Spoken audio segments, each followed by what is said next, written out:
اللہم صلی علی محمد وعلی آل محمد۔ السلام علیکم ورحمۃ اللہ وبرکاتہ۔ عزیز طلباء، خاص طور پر میرے 10th کلاس کے بیٹے اور بیٹیاں، امید ہے آپ ایمان و صحت کی بہترین حالتوں میں ہوں گے۔ اللہ رب العزت آپ کو ہر پریشانی سے، بیماری سے محفوظ رکھے۔ آج ہم کلاس 10th کی حدیث نمبر 17 کا مطالعہ کریں گے۔ یہ ہے آپ کی بک کا پیج نمبر 54، اور یہ حدیث جو آپ کا سمارٹ سلیبس ہے اس میں بھی شامل ہے، تو اس لیے ذرا غور سے اس کا مطالعہ کیجئے۔ اپنی بکس کھول لیجئے، پیج نمبر 54 ہے، حدیث نمبر 17۔ ترجمہ ہم اس کا پہلے با محاورہ دیکھتے ہیں۔ من، جو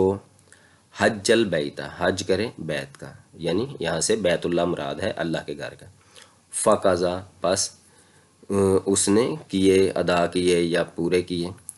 مناسکہ، عبادت کے طریقے، مناسک اردو میں مناسک بھی لکھا ہوا ہے با محاورہ ترجمہ میں، عبادت کرنے کے جو پورشنز ہوتے ہیں، جو طریقے ہوتے ہیں حج کے دوران، ان کو مناسک کہا جاتا ہے۔ وسالمہ، اور سلامت رہا، المسلمون، مسلمانوں کی جماعت، یعنی مسلم ایک کو کہتے ہیں مسلمون، اس کی جمع آ گئی، یعنی تمام مسلمان جو ہیں وہ سلامت رہے۔ من، سے، لسان ہی، اس کی زبان سے، ویدہی، اور اس کے ہاتھ سے، غفر لہ، تو معاف کر دیا گیا اس کے لیے، ما، جو تقدم، پہلے گزر چکے، آگے نکل چکے، ہو چکے، من ذنبہ، اس کے گناہوں میں سے۔ با محاورہ ترجمہ دیکھیے بک پر۔ جس نے بیت اللہ کا حج اور اس کے مناسک، بریکٹ میں لکھا ہوا ہے، پورے ادا کیے، اور مسلمان اس کی زبان اور اس کے ہاتھ سے محفوظ رہے، تو اس کے پہلے گناہ معاف کر دیے گئے۔ جی یہاں سے دیکھیے ایک بار پھر ہم پڑھتے ہیں اس کو۔ من، جو حج البیت، حج کرے اللہ کے گھر کا، یعنی اس بیت کا، فقضا، اور قضا کرے، ادا کرے، پورے کرے، مناسکہ، اس کے مناسک، اس کی عبادت کے طریقے، وسلمہ، اور سلامت رہے،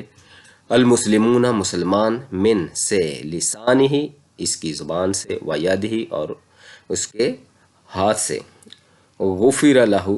تو مغفرت کر دی گئی یا معاف کر دیا گیا، بخش دیے گئے، ما، جو تقدم، پہلے گزر چکے، پہلے ہو چکے، من، سے، ذنب ہی، اس کے گناہ۔ ایک بار پھر دیکھیے کہ جس نے بیت اللہ کا حج اور اس کے مناسک پورے ادا کیے،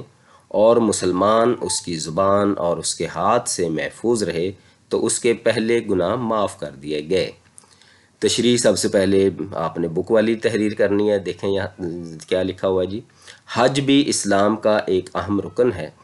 ہر صاحب استطاعت مسلمان مرد اور عورت پر زندگی میں ایک بار بیت اللہ کا حج فرض ہے۔ جی یہ بھی ایم سی کیوز میں آ جاتا ہے، کتنی بار حج فرض ہے؟ ایک بار۔ کس پر؟ صاحب استطاعت۔ ٹھیک ہے، صاحب استطاعت وہ ہے کہ جس کے پاس اپنی ضروریات سے زیادہ اتنا پیسہ ہو کہ سفر خرچ آسانی سے وہ کر سکے۔ حج کے سلسلے میں مکہ میں دنیا بھر کے مسلمانوں کا عظیم الشان اجتماع ہوتا ہے، لہٰذا اس بات کا اہتمام ضروری ہے کہ اس موقع پر صبر و تحمل، عفو و درگزر اور ایثار سے کام لیا جائے۔ اپنے کسی مسلمان بھائی کی زبان سے دل آزاری کی جائے، نہ ہاتھ سے اسے کوئی تکلیف پہنچائی جائے۔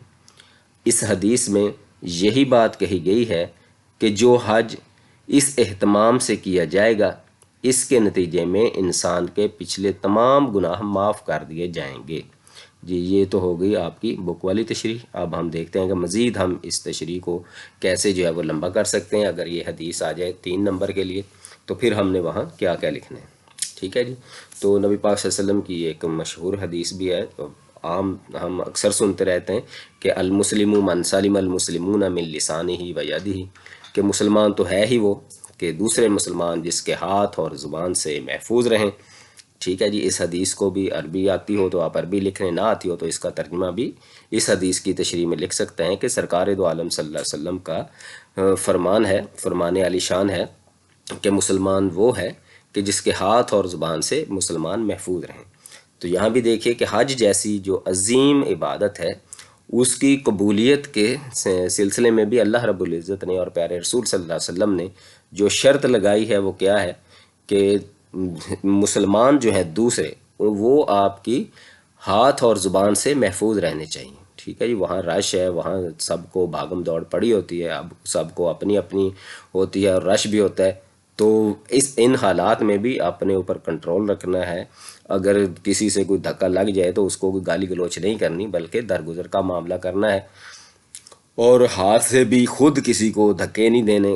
ٹھیک ہے، اپنا دفاع کرتے کرتے اگر کوئی تھوڑا بہت ہو گیا ایسا تو اس میں تو اللہ تعالیٰ معاف فرمانے والے ہیں۔ اللہ تعالیٰ تو نیتوں کے حال جانتے ہیں کہ آپ نے اپنے دفاع میں کچھ کیا ہے یا کسی کو زبردستی آپ نے دھکا دیا ہے،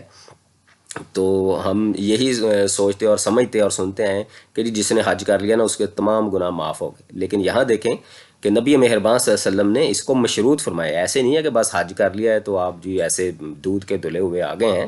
اس کی شرط بھی ہے کہ آپ کے ہاتھ اور زبان سے دوسرے مسلمان محفوظ رہنے چاہیے۔ اچھا، اس میں اب سوچنے کی یہ بات ہے کہ اگر ہم حج کرنے جاتے ہیں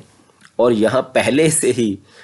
ایسے ہمارے معاملات ہیں اور ایسے حالات ہیں کہ مسلمان جو ہیں وہ ہمارے ہاتھوں سے اور ہماری زبانوں کے تیروں سے وہ یہاں پر ہی محفوظ نہیں ہیں،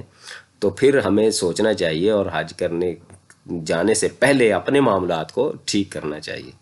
کہ وہ جو شرط کہ اللہ نے وہاں بھی معاف نہیں کیا، اپنے گھر میں بھی جس شرط کو معاف نہیں کیا کہ مسلمان تمہارے ہاتھ اور زبان سے محفوظ رہنے چاہیے، اور یہاں ہم لوگوں کا دل دکھا کے اپنی زبان تیز چلا کے اور اپنے ہاتھوں سے جو ہے وہ لوگوں کو مار پیٹ کر کے یا ہاتھوں سے ایسا ہیرا پھیری کر کے جو ہے وہ لوگوں کے مال میں نقصان کر کے جو ہے وہ مال اکٹھا کر کے اور اس کے ساتھ حج کرنے چلے جاتے ہیں، تو پھر یہ ہمارے لیے لمحہ فکریہ ہے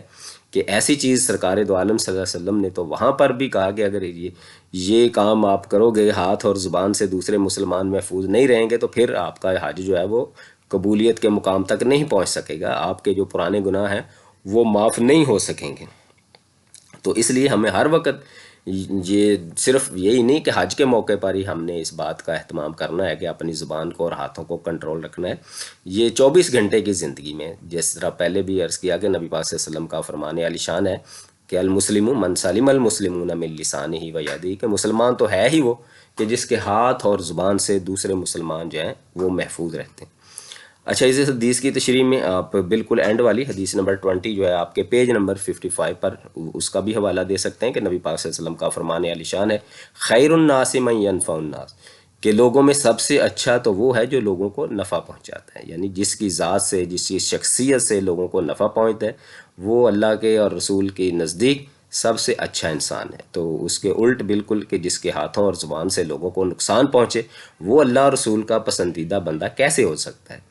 تو وہاں جا کر بھی لاکھوں روپیہ خرچ کر کے بھی اگر ہماری یہ عادت نہیں بدلتی کہ ہاتھوں سے اور زبان سے لوگوں کو دکھ دینے والی عادت نہیں ہم چھوڑتے، نہ اللہ کے گھر میں چھوڑتے ہیں، نہ اس سے پہلے چھوڑتے ہیں، نہ حج کر کے بعد میں آ کر چھوڑتے ہیں، تو پھر یہ جو لکھا ہوا ہے نا کہ غفر لہ ما تقدم من ذنبہ، کہ اس کے پچھلے گناہ جو معاف کر دیے گئے ہیں، تو یہ تمغہ پھر ہمیں نہیں مل سکتا۔ پھر اللہ رب العزت جو ہے ہم اس کو اور اپنے آپ کو دھوکہ دینے کی کوشش کریں گے نعوذ باللہ کہ ہم نے جی لاکھوں روپیہ لگا کے حج کر لیا ہے تو اب تو ہم بخشے ہی گئے ہیں۔ تو سرکار دو عالم صلی اللہ علیہ وسلم نے یہ واضح طور پر فرما دیا کہ اگر آپ چاہتے ہیں کہ آپ کے گناہ معاف ہو جائیں تو پھر کیا کرنا ہے کہ مسلمانوں کو اپنی زبان سے اور اپنے ہاتھوں سے محفوظ رکھنا ہے، ایسی کوئی حرکت نہیں کرنی جس سے دوسرے مسلمانوں کی دل آزاری ہو، جس سے مسلمانوں کا جانی اور مالی اور عزت میں کسی طرح کا حرف آئے اور نقصان ہو۔ اللہ رب العزت سے دعا ہے کہ ہمیں ایک دوسرے کے لیے فائدہ مند بننے کی توفیق عطا فرمائے اور ہمیں ایسے مسلمانوں میں شامل فرمائے کہ